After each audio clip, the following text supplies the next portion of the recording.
السلام عليكم إخوة حبايبي. في البداية المنتخب المغربي يفوز بثنائية على تنزانيا، ثنائية عن جدارة واستحقاق، ولكن حرام اللي بيحصل قدام المنتخب المغربي. كل المنتخبات أصبحت تلعب كرة دفاعية مملة أمام المنتخب المغربي خوفا من الهزيمة الثقيلة. لكن هنلعب كرة إمتى مفتوحة قدام المنتخب المغربي؟ مفيش. المنتخب المغربي الآن يضع قدم وقدم ونصف في المونديال بنسبة 100% بعد الفوز النهاردة، صدارة للمجموعة ب 15 نقطة، 5 جولات ب5 فوز، 14 هدف، والأرقام لا تكذب. الأرقام بتقول لك إن المنتخب المغربي في آخر 11 مباراة كسب ال 11 مباراة. فاكرين مباراة موريتانيا اللي تعادل فيها المنتخب المغربي؟ كانت في شهر مارس 2024. من بعدها المنتخب المغربي بيكسب في كل المباريات، وبقينا يعني بنطلب من المنتخب المغربي في كل المباريات إنه يسجل أهداف غزيرة من بعد ما بقى بيعودنا على كل الكلام ده. ولكن ازاي المنتخب المغربي هيلعب الكرة الجميلة دي في الخط الهجومي وانت بتلعب قدام 10 لعيبة في كل مباراة؟ 10 لعيبة يقعدوا يدافعوا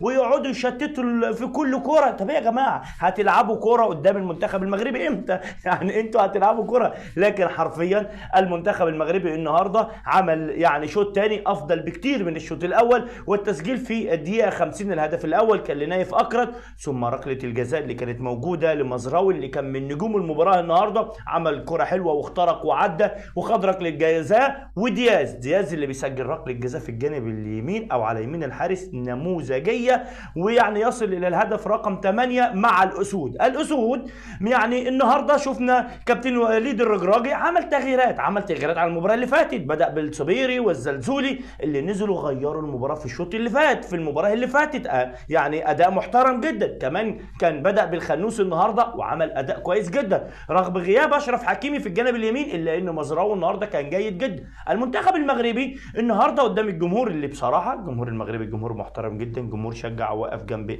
المنتخب المغربي.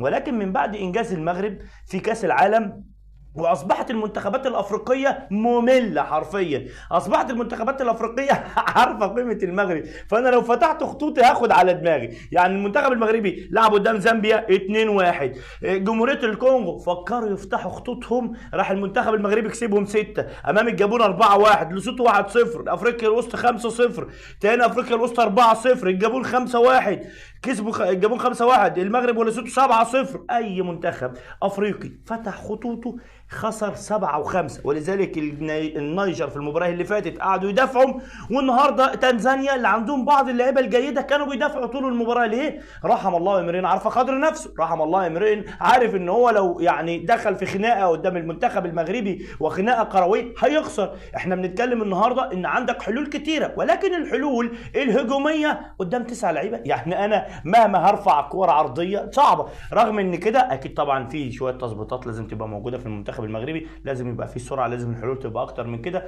لان المنتخب المغربي رفع سقف الطموحات مش بس للشعب المغربي، ده رفع سقف الطموحات لاي حد بيتفرج على المنتخب المغربي. اصبح الجميع بيطالب المغرب باداء ونتيجه وابداع وانتاع واقناع وسرعات وتحولات.